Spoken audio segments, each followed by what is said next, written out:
In Star Wars, immortality is the ultimate temptation.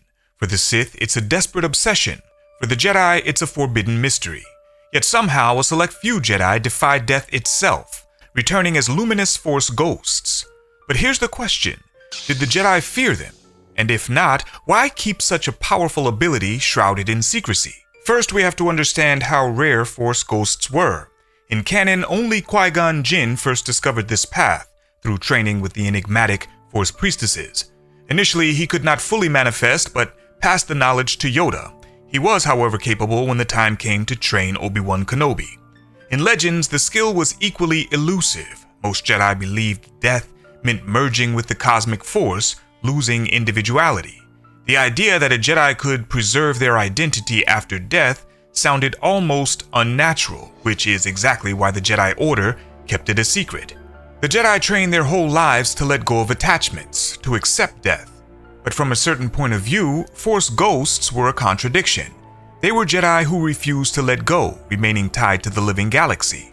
For a strict Jedi council, this was a dangerous precedent. What if spirits clung to their students? What if they swayed galactic events long after their time?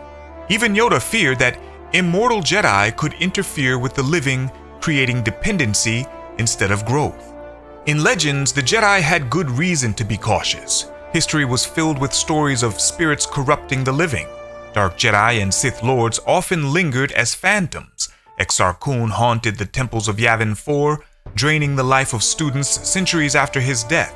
Freedon Nad's spirit manipulated generations of rulers. These weren't mere ghosts, they were predators. If Sith spirits could linger, what stopped Jedi spirits from doing the same?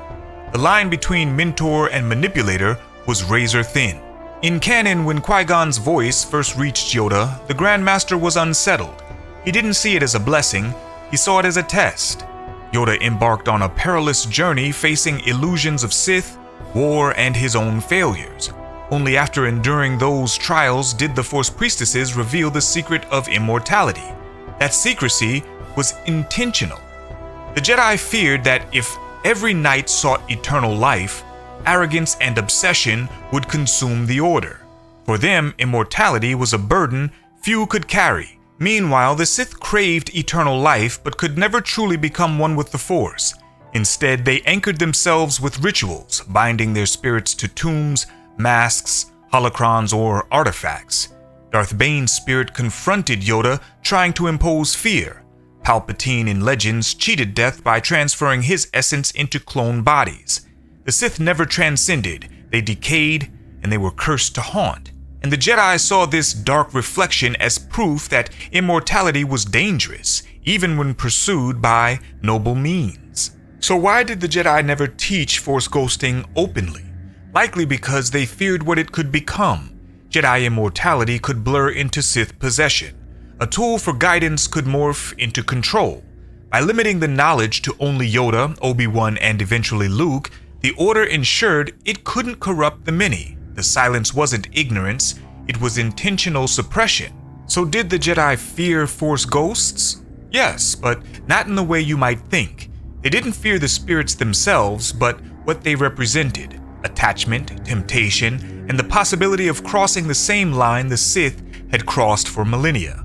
For Yoda and Obi-Wan, becoming one with the Force was not a prize, it was a dangerous responsibility.